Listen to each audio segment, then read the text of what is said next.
What's going on, folks? Welcome to Got Your Back, brought to you by Mr. Dirk.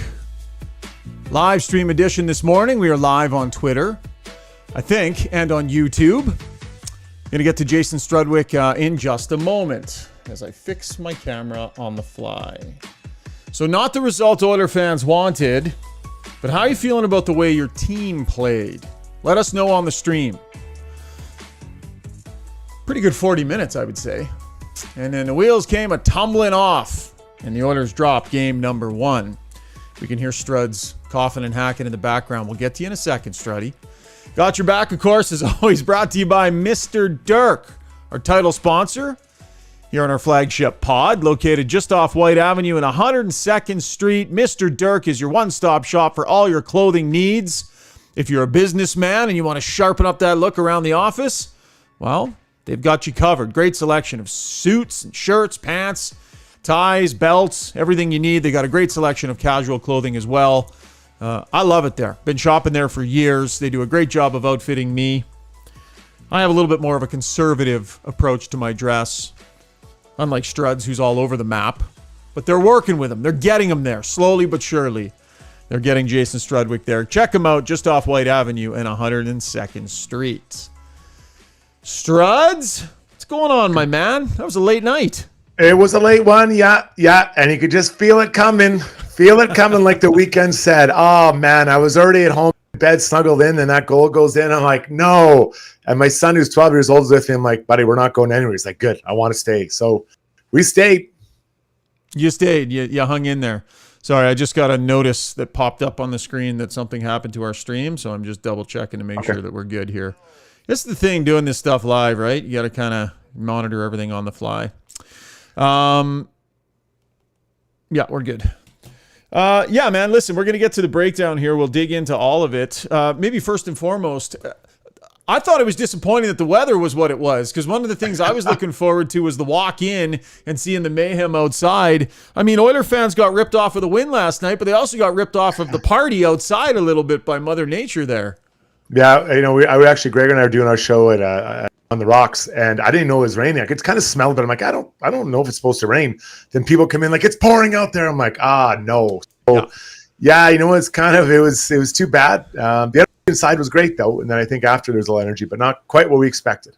Do you remember your first? I'm thinking about Vinny Desharnais here. Do you remember your first sort of playoff experience and what it was like? Yeah, I think I played like 5 minutes, so. It wasn't close to what Vinny went through, you know, but the excitement, the build up, right? And you know, you can talk about it, you can, you know, watch videos, you can do all the coaches will warn you, but until you get in the game, it's not the same. And quite honestly, I thought Vinny played pretty well. You know, I think I saw his post game and I thought he was, man, hard on himself, talking about being flat in the first period. But you know, I thought he handled himself well. Like I don't think it's one play. One play, he didn't handle it correctly, and you know, that one stings because you're the one sitting in the box. For sure. We'll get to that in our breakdown. By the way, I noticed new chair for you, Struds. Little bit less supportive, kind of in the headrest type area, but it looks like the look has tightened up a little bit. I never would read them, but your chair frequently got chirped on the pod stream. So I think it's an upgrade. I don't know, people. What do you think? I think it looks better. You know, it's funny. I actually am glad that the biggest criticism I receive are about the way I look, my background, my chair, and not about what I'm saying. And so that actually is a good thing. If the worst thing people say is about that my chair looks like a neck brace, I can live with that. I can easily change my chair out. And I love how open you are to it. It's not an issue. I just get over it. I could just say, it's like when you're young, you know, and your mom or dad asks you to do something. I used to say, I'll just do it right away so they get off my ass. So this is like, people don't like the chair, I'll change the chair and we move on. Like it's pretty simple adjustment. All right. Well, you're looking sharp, buddy. The background is getting there. The chair's been improved. We'll see about getting you in a black fleece and a black hat for every single podcast, if maybe we can adjust that, because I feel like, do you just have that thing hanging next to the desk? You just throw it on every day? Well, to be honest, I got up this morning. I was a little tired. I worked out, drove the kids to school, and I come back and just slip this thing on so I'm not wearing a sweaty shirt. You know, I can look like Lou Ferrigno. I'm a sweaty. You know, I love the spaghetti strap tank top. You show the guns off. We got to have a bet of some sort, and losers got to do the pod in like a muscle shirt. Yeah, Terry like Ryan that. style. Yeah, exactly. TR style. Okay, enough nonsense. Let's get to breaking this thing down. Our breakdown, of course, brought to you by DLR Vinyl Products. They supply fantastic maintenance-free decking and fencing. It's that time of year. It's fencing season, decking season, and if you need an upgrade, consider maintenance-free. You put it in. You never have to deal with it again, basically. You don't have to sand, stain, paint, no ripping it out, putting it back in, replacing, none of that. DLR Vinyl Products supplies some of the nicest maintenance-free products out there. I've got it in my backyard. It's fantastic. Highly recommend it. They got locations both in Calgary and at Edmonton. That is DLR Vinyl Products. And once again, we are streaming on both Twitter and YouTube here today, so we'll take some time and get to your comments. Feel free to send them in, and we'll try and get to some as we go. Figuring out where to start, Struds. Let's just start at the beginning of the game and maybe the first couple of periods. I would submit to you that the Oilers absolutely had the right formula figured out for that game. Like, there's no grand search for answers here. They know what the formula is, and they had it. Complete control. I thought they were complete control of the game, and more importantly, they're complete control of their game. They knew how they wanted to play. They're executing their game plan. You know, the Kings didn't have a ton of great chances in the first periods, and they were in complete control. And, you know, I thought the power play looked good. There was some line matching going on, clearly. Everyone was kind of getting their beak wet. Like, all four lines were getting some time. Maybe not, obviously not equal, but they were all getting out there. So if you were to drop the first two periods of your first game of game one, of round one, I think the Oilers would be checking off a lot of boxes in a very positive way. Yeah, no, I agree. Like, and I think that, so you want to start strong, be skating well, and be physical, right? Get yourself into the game early. I thought most of their players were doing that. I thought their attention to detail was excellent. They were being careful with the puck. I thought they were doing a good job breaking that 1-3-1 through the neutral zone. There were a number of times where they basically, you know, would dump it in, first guys there, creating turnovers. Like, they created some havoc in that system that LA relies so strongly on. So things going, you know, great. Even though McDavid didn't have any points, you know, he's buzzing around like crazy out there. He was fine in that matchup. Like, he was fine. Draws 2 penalties in 31 seconds. So I know some people are talking about the matchups today and the coaching matchup and all of that. Jay Woodcroft let her buck. He let McDavid go against Danault. He let Draisaitl go against Kopitar. And I had no issue with that because I thought they were winning those matchups. Yeah, they were. And that was clearly the matchup. And, you know, if you're the Oilers, you know, obviously Kopitar and Danault are good players, but Draisaitl and McDavid are pretty good as well. So you're like, yeah, we're not going to hide. You're not going to put those guys away against somebody else. This isn't Draisaitl when he was 18 playing against Kopitar, who was, you know, an absolute stud, you know, a veteran player. So, yeah, I think that the matchups are fine. I thought that, you know, you could see it. You could just see the way that both coaches were kind of trying to roll it out. And, you know, the Oilers were physical. They came out to be very physical. And I made a point. I was sitting beside Fernando Pizzani, and I said, after that first period, the Oilers absolutely bullying Kings all over the ice. They're bullying them all over the ice. So, you know, it's funny how quickly things can change, not just in the playoffs, but in any game. But it's heightened in the playoffs. And, you know, you go into that second intermission feeling pretty good about yourself. I'm thinking, I'll be home in about an hour and a half. Yeah. Things change quickly. For sure they do. Okay, so then the turnaround, right? So let's take a look at some of the metrics here. So 60% of the shot attempt share in the first period, 65 in the second period. That number drops to 48% in the third period. Shogger, can you hear me? Yeah, I got you. I can't hear you right now. Oh, you can't hear me? Did my audio go? Struds, you got me now, buddy? I can't hear you. You can't hear me? Oh, okay. Well, this is great on a live stream. That's pretty critical stuff. Check test 1, 2. Bear with us here, folks. Worst case scenario, Struds, I'll just call you on the phone here. Something changed here? Oh, that's okay. I don't know, man. Bear with us, folks. In the meantime here, I'm going to get to the Weiss Johnson soundbox. Struds, I'm just going to call you. So let's get to Leon Draisaitl postgame in the Weiss Johnson soundbox. By the way, people are saying they can hear us both. So for some reason, Struds lost me. So it's probably something technical on his end. Take a listen to Leon Draisaitl here, and I'm going to try and get Struds back. I mean, it's a 3-1 game, and it's 8 minutes left or whatever. So we got to lock that down. So, yeah. You guys always check 1, 2, always locked that game down. Was it just the Kings were a little bit different this time, or was it the situation? Just, yeah. I mean, I don't know. They made some good plays, scored a couple goals, but yeah, can definitely be a little smarter and more mature. Can definitely be a little bit smarter and more mature. Struds, can you hear me right now, buddy? I got you, buddy. Yeah. You got me, but you got to be on your phone. So we have your video, but we don't have. Yeah. Oh, weird. Okay. So, but you can hear me. So this will work. I got you. Yeah. I got you. Yeah. I got you. Okay. And I don't think we have any echoing happening either on the stream. Sometimes when we throw a phone into the mix, we can get some weird echoing. So this will be a little awkward for you, but you are now phone to ear for the rest of the pod until you figure things out. Gotcha. Okay, so we just heard Leon Draisaitl talk about the fact that they needed to be more mature. What areas would you point to as the areas of maturity that Draisaitl was talking about? Oh, so Mike is saying there's doubled up audio. Okay, so Struds, talk to me, Struds. Just give me a 1-2. Hello, Jason Strudwick. How are we doing? So what's happening, Struds, is we're getting some audio feedback looped through your phone and your microphone. Okay. Can you actually? I think what I can do, I might be able to fix it here on my end, buddy. Okay, you got me there. Yeah. Hello. Yeah, just one sec, buddy. I think if people recall, when we started this podcast, we said that we are not going to hide behind the fact that we're doing a lot of this ourselves, and technically sometimes it might be a little bit of a challenge.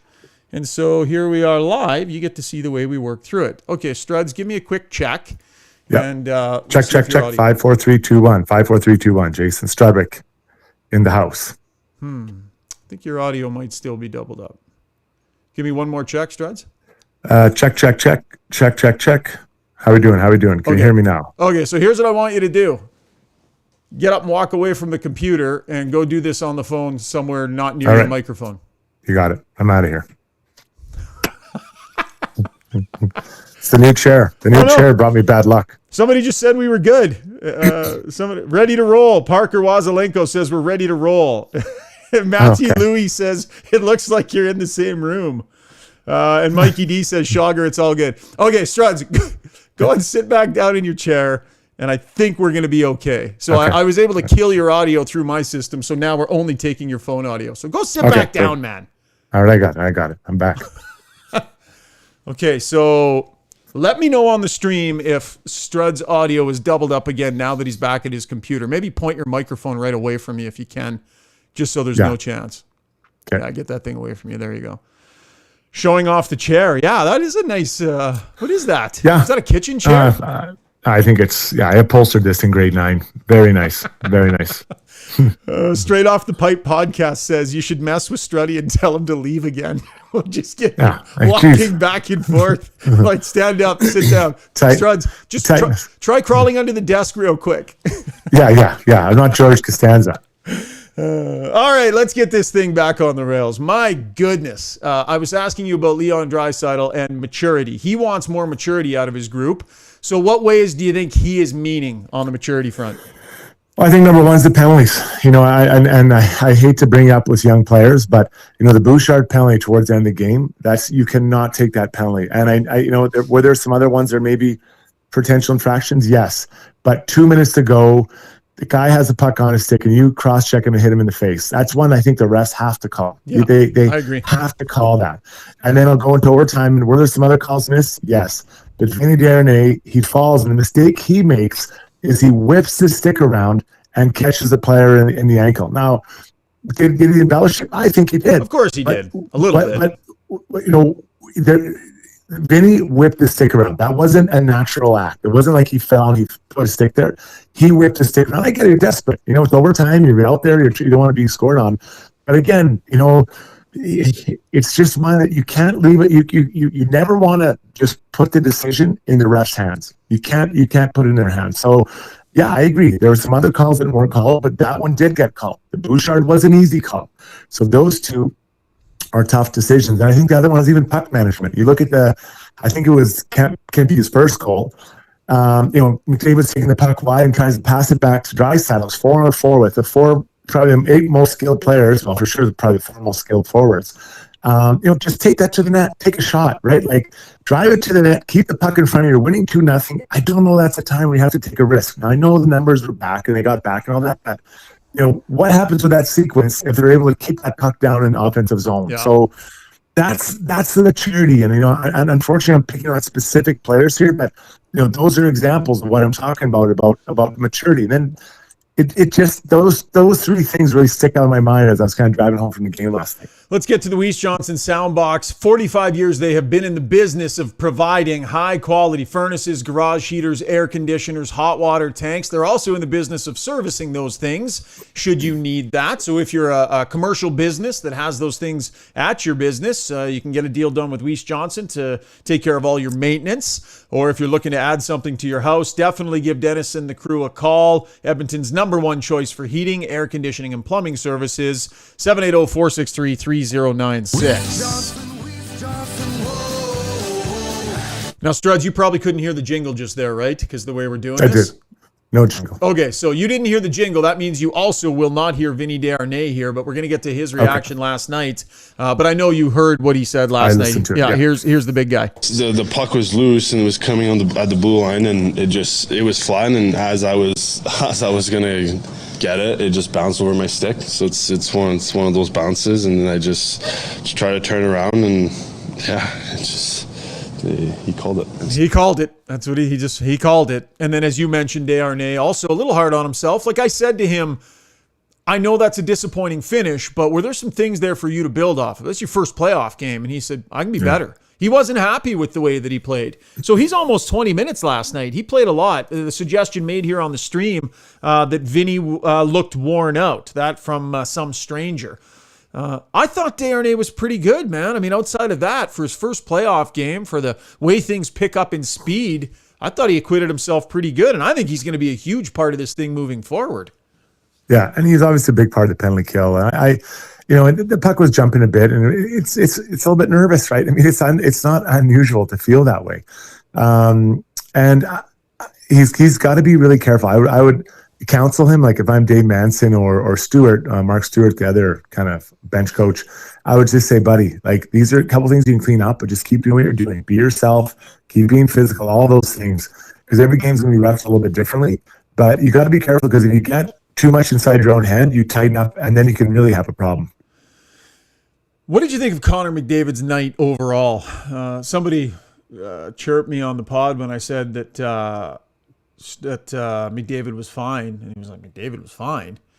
It's not very often the guy goes pointless, so I know that's where you start with him, is always going to be production. How would you describe his night last night, Struddy? I think he had a lot of chances in the first couple periods. I'm thinking of the breakaway on the power play where he skated through everybody and didn't finish it. He had a couple other opportunities, but yeah, he didn't get the points that he wants. He'll wake up last night in the middle of the night thinking, if I have 2 goals, we win that game, right? Like if I score in that breakaway, the one where he creates off the power play, we probably win that game walking away. They needed that 3rd goal in those first 2 periods and didn't get it, and knowing Connor, I think that'd be how he'd be feeling. So, in the 3rd, he's out there for the penalty kill. Everyone's trying to figure it out, to scrambling moment, and anxiety's high. But I thought overall he was good. I do think he has another gear, just because the points weren't there. And that's, quite frankly, what he does, and he does better than anyone else. He had a couple of shifts where, like, he was trying to put the thing through the back of the net. I mean, he was hammering away at that puck. And those were his best moments in that game. I thought he was really aggressive with trying to get pucks on net and trying to take it there and score. And then I think he got away from that a little bit later in the game. He started kind of dishing off a little bit, and that aggressiveness to get it there. The one that got me was it ended up in a goal back the other way. But I mean, the 64-goal Connor McDavid is shooting that puck all day long on that 2-on-1, Struddy. Right. Yeah, and that's the play that I kind of referenced. That kind of got the ball rolling for the Kings. It's 4-on-4. You have complete control of the puck, and then it comes back all the other way. And I know they had the numbers back, but, can he drive that puck to the net? Can he take it past the goalie and kind of go backhand like we've seen him do many times before? And everybody, good points, well made. But I think we have to give the Kings credit. It felt like there were tons of bodies and sticks wearing white jerseys in front of their net. I'm thinking of when Hyman get the puck and he's trying to get it to them and he's getting slashed and hacked and stick, poke checked and bodies. Like they do a really good job of protecting the front of their net. It's hard to get there. You think of the first, both of Leon's goals. One is kind of redirection. He jumps into opportunity, finds a open ice, boom, goal. But the next one, he throws on ice, goes all the way around, or on net, goes all the way around the net, puck's bumping all over the place. He's just outside that pile, gets it, boom, and taps it in. Like, it's hard. It's a hard area of the ice, and you have to go there to score goals. Stuart Skinner. We talked a lot about him heading into this series. His first playoff moment, his opportunity to get in there and feel the weight of the fans and the moment and all of those things. I'm not going to say a word. I will ask you your analysis. I think his first game, obviously, it's a little bit nerve-wracking. Could he have squeezed a couple out? The backhand from Kempney, that the first goal kind of gets it going. Maybe there's an opportunity there to make that save. And then the one with 16 seconds left, if he just squeezes that, right? And he almost has it, it just trickles through. I think that he would probably want one or both of those to have another opportunity at making that stop. What did you see? I thought his night mirrored his team's. I thought he met the moment early. Yeah. Thought he was good. I thought he came out was steady and was solid and made some saves and wasn't tested a tremendous amount. But when he was, I thought he did his job and was good. I thought he was confident. One slightly off puck handle, but that's just splitting hairs. And I thought the rest of his night mirrored his team's. They dipped. And he dipped a little bit too. I don't think there were any terrible goals. Ones where you're like, oh my God, you can't let that in a playoff game. I didn't see those. They got some skilled players, man. That Kempe is legit the way that guy can score goals. So yeah, were there one or two that Skinner would, if he were on this podcast, would say, I'd need another shot at that. I should have had that 1,000%. But his night mirrored his team's night. Really good 40 minutes, bit of a dip. And then, listen, like you talked about the goals, right? It's a bounce. He makes a save, and then there's a bounce, and it's in behind him, and it ends up in the net. He made that initial push left to right to left save, and it leaked through him a little bit. Like, I thought his night was fine for his first playoff game. I thought he was fine, and his night mirrored his team's. I don't think that I was going to lay this at the feet of the goaltender.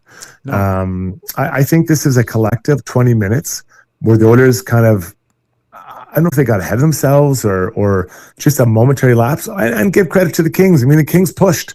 They pushed. Kempe is an elite player.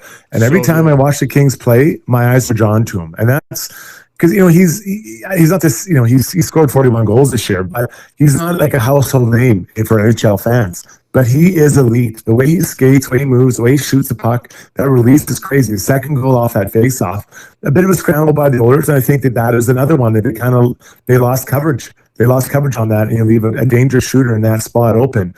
But dangerous shooters find the puck, and the puck finds them in those dangerous areas. That's what they do. And he is an elite player. And that's now 2 years in a row. The Oilers fans are going to get to know him intimately.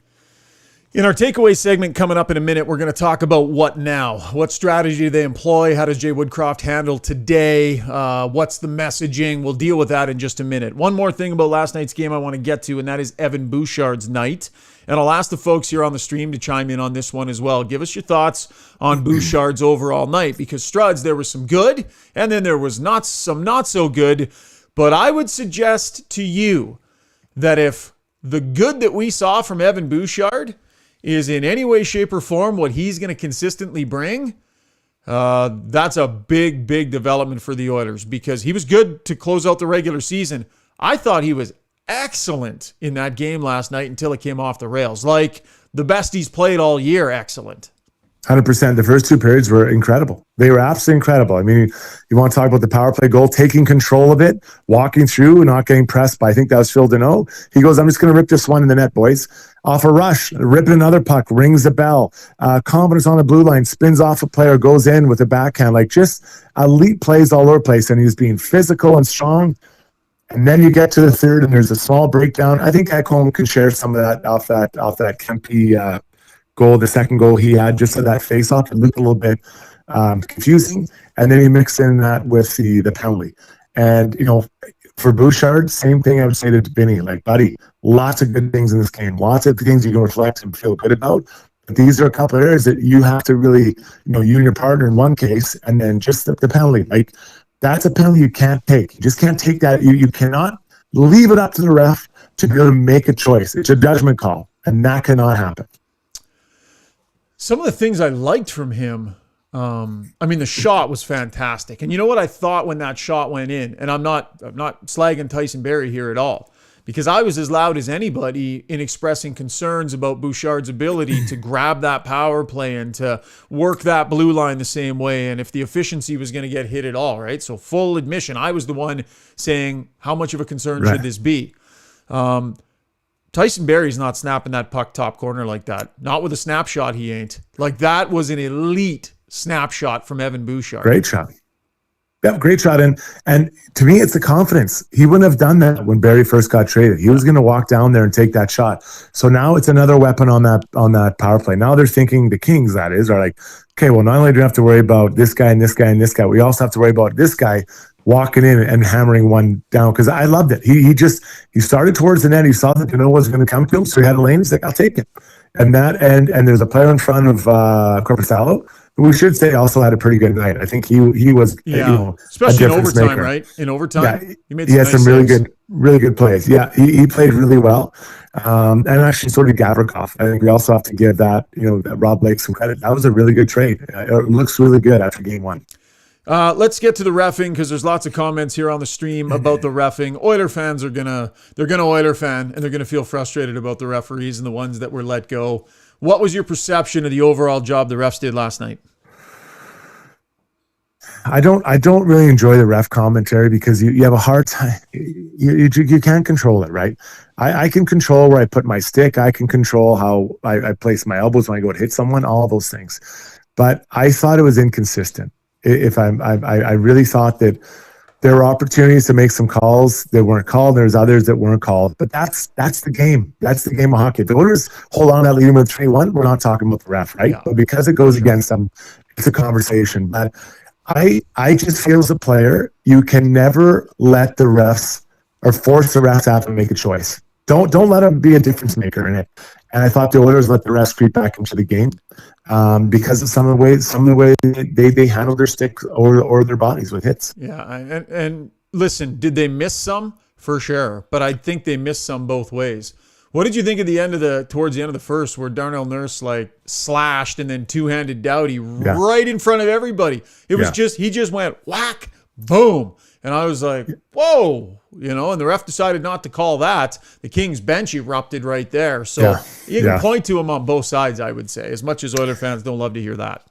Yeah, and Oilers fans are going to be pissed with the rest because of the way game turned out, right? Yep. I get that. And that's the emotion of any hockey, but definitely playoff hockey. But that should have been a call on Darnell, right? But there should have been some all over the ice, and that's why. I think players want to know what the standard is. And I think if you were to poll all the players on both sides after the game, I think they would have had a hard time explaining what that standard was or it was during the game.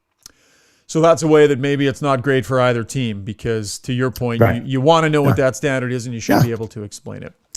All right, Struddy, that was a good breakdown.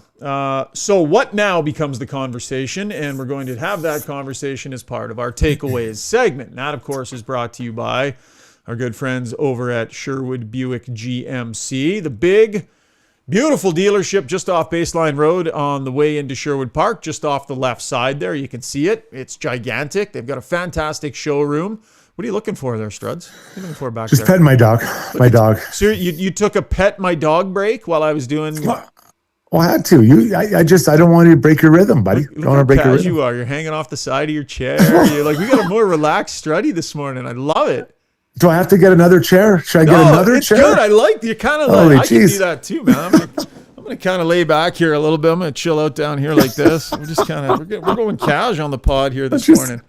I'm gonna give her like relaxing. That. There we go. I like this. Trying to be myself. That's why I just Sure. Well, let me finish the ad read. Sherwood Buick GMC. Go see Phil and the crew. I bought a truck there not too long ago, and it's a really good experience. Right? They're not super high pressure. They're chill. but they actually have trucks and vehicles. So if you want to go there and be able to actually test drive a vehicle that you might buy, they have the ability to let you do that. So they're just off Baseline Road on the way into Sherwood Park. They've got one of the biggest used inventories as well. So highly recommend you stop in at Sherwood Buick GMC. I'm going to just go back here. I'm going to put my feet up here. So I don't have my feet up. Well, my new chair doesn't have armrests. So now I got to figure it out. Right? I do. So you're lucky. I can even adjust this mic a little bit. I might do all the pods like this, man. This is chill. Just relax, right? Enjoy it. Struddy, you look body. 3 feet taller than Rishaug, says Emblo. Thanks, man. How tall are you? You 6'5"? No legs. A real 6'3", 75 inches. Everyone, I can't stand when people say, you're whatever, 6'5", 6'6". No, I'm 75 inches. I've measured for tons of years at camp, and I was always 75 inches. I'm an honest 6'3", not like a pretend 6'6". I'm 6'2". Like I got 6'2". No, you're not. No, you're not. There's no way you're 74 inches, man. We'll get not to be mean this morning, but why are you telling me how tall I am or am not? Why do you?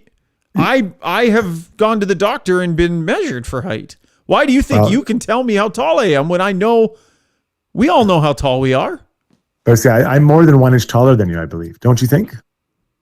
Well, maybe you're the one bullshitting about your height. Maybe you actually are 6'5". That's why I asked if you were 6'5". 75. Well, we'll go back to back. Next time we see each other, we'll go back to back. I don't want to push our hair down. No, I don't want our bums to touch in any way, shape, or form. Yeah. Well, nice. Well, I wish my bum was touching a chair with armrests, but that's not going to happen either. So hope everyone's happy.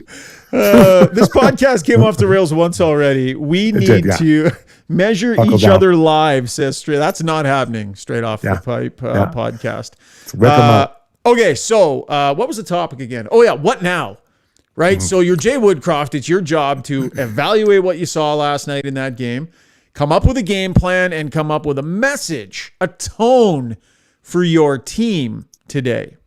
Do you want to give what you would say, Struds, or do you want me to give what I would say? You go first. I've been going first all the time. Yeah. Have you been going first all the time? Okay. I have, yeah. Here's what I think the message is. Don't screw it up this time, but do the exact same thing. Like, they have the formula. They have the game plan. I wouldn't change a thing. Run the same lines, the same D pairings. Don't go 11-7. Don't change your goalie.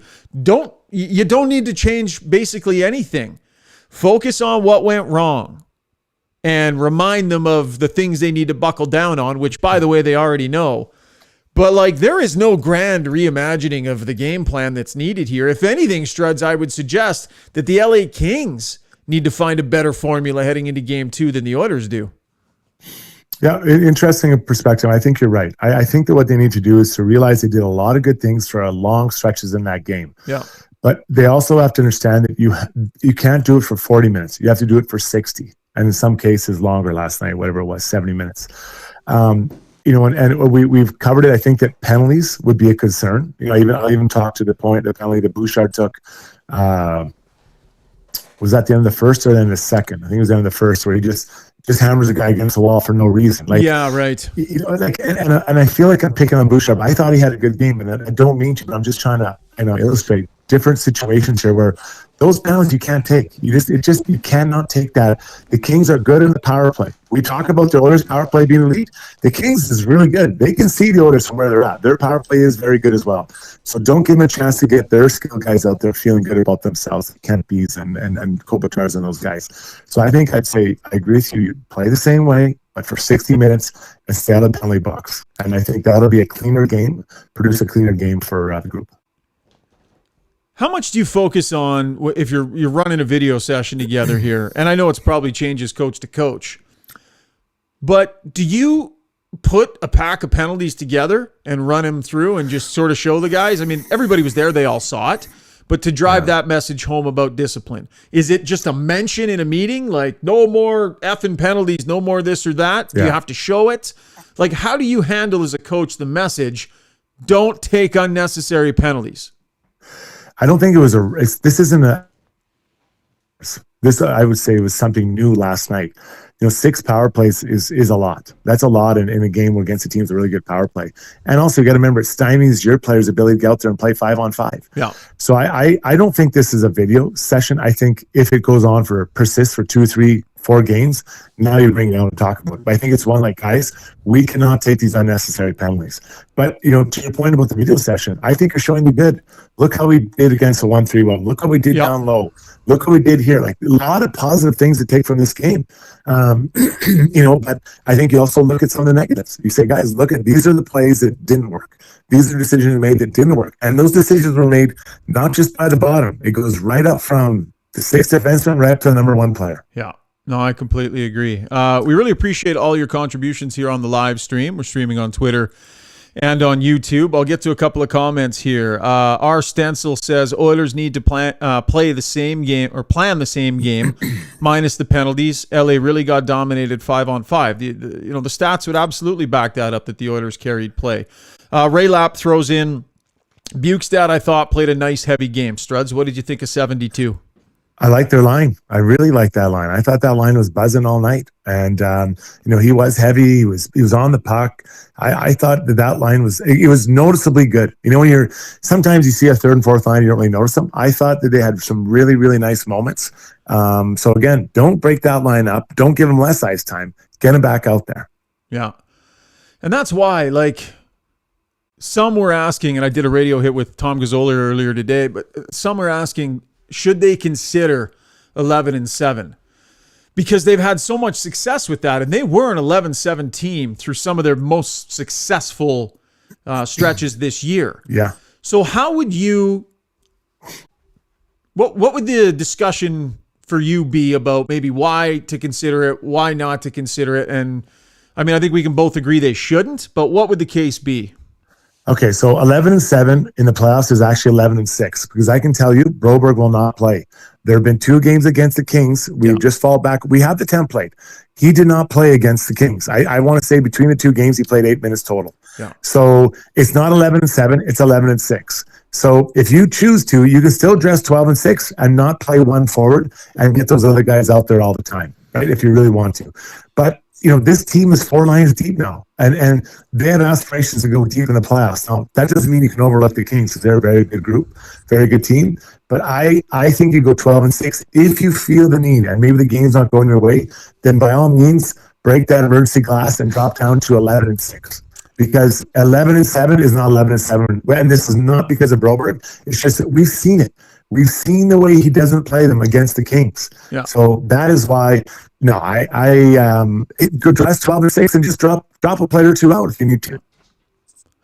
Yeah, I agree with you. I don't think you need to, and I don't think you want to send any message at all to Vinny Desharnais like, we might want to have somebody else in there to take some of your minutes, right? Because that would be that's what you would do. You would reduce his minutes. Sure. But listen, it was a tough end for him, but you're going to need him. I just roll it right back.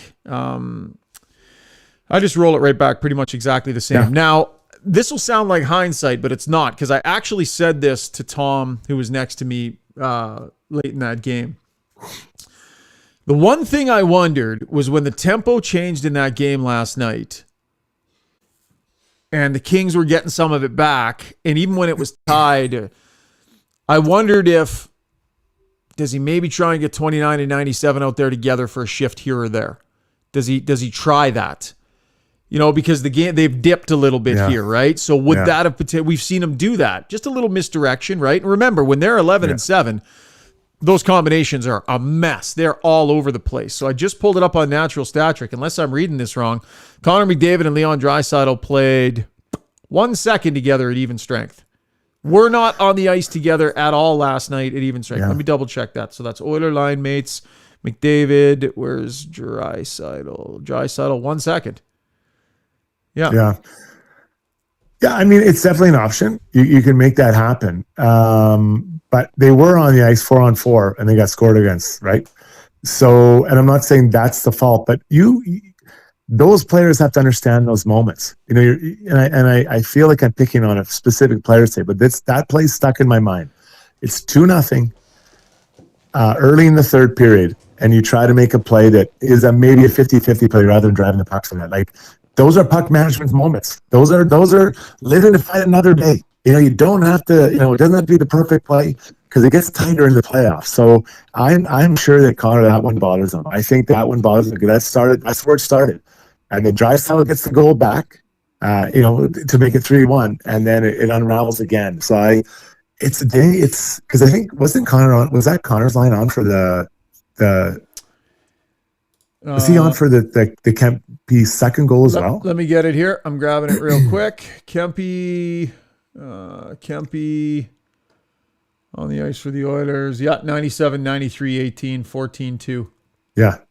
So I believe that was an icing, if I remember correctly. It was kind of a misplayed puck by the two defensemen. Yeah. Ekholm ices the down, and now I believe, if I remember correct, I believe they put Kempe's line out there, and that's where you have to be set up. Like, hey guys, this is a chance. Let's be ready here, right? So that's 2 goals against. You kind of gotta. Those moments matter, and unfortunately, in a game, you don't know what moment matters until it's too late. So you got to treat every moment like it matters so much. Sheldon Burke comes over the top here on the stream. Hyman and McDavid, terrible puck management all night. Kane, Hyman, and Bouchard need to control their sticks and grow up. Penalty differential after first, a joke by refs. Sheldon coming in with the thunder on the stream here. Okay, you can't hear it, but I'm playing you off with the music, Struds. Okay. The music is gently playing. Awesome. By the way, I have one quick suggestion. I think Oiler fans will like it today. You might laugh me off my own podcast here. But here's a thought for you. You pull your goalie, and then you ice the puck. Yeah. The NHL says when you ice the puck, you're not allowed to make any line changes.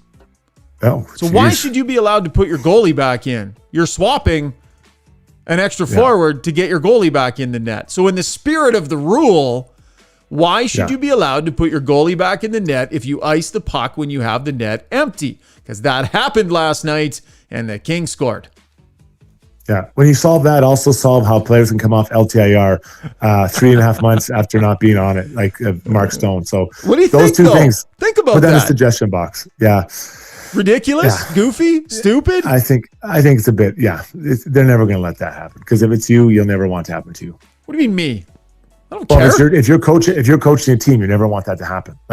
So they won't happen. They won't be careful. But your goalie, you better be careful with that thing. Here's another point. Why didn't Tom McClellan call a timeout with 2 minutes left and pull their goalie with an offensive zone faceoff? That was a surprise. If they didn't win the game, I would have been very questioning. Now he got lucky and got it back, but Kopitar had been out there, and then you don't pull the goalie, and you don't call a timeout. Surprising play. Straight Off the Pipe podcast. Big contributors here on the stream. They say hell of a concept that will never happen, but I like it. I'm going to take the win on that one, Struds. Done. Take the W. Good stuff, buddy. Nice job today. We'll drop another podcast after game 2. I'm not sure if we're going to do a live stream post game or if we're going to tape it the following morning. I still got to get my travel worked out to get to Los Angeles, so we'll be in touch. In the meantime, let's get your technical setup sorted out, or at least get you a pair of AirPods. You look ridiculous sitting there on the phone. Okay, no, it's fair. But at least I have a nice chair. You do. A much better chair. All right, Struds, take that big 6'5" beautiful frame and get on with your day. We'll see you guys later. All right, buddy. Cheers. All right, the fantastic Jason Strudwick. Sheldon Burke chiming in again says, boys, just need to say this is the best post-game podcast out there. Doing great work, guys. Thank you, Sheldon. We appreciate the kind words. And thanks for your contributions here on the live stream and your downloads as well. And a big thanks, as always, to our sponsors, Mr. Dirk, making Struddy look great, DLR Vinyl Products, my brothers, Sherwood Buick GMC, and Weiss Johnson as well. We'll chat with you either late Wednesday night or first thing Thursday morning, folks. And keep an eye out for LeBrun and Rishaug. We're going to drop a podcast tomorrow where we talk about everything going on. Leafs in action tonight, some big games. So keep an eye out for our national pod. That will drop tomorrow. Have a great finish to your day, folks. Cheers.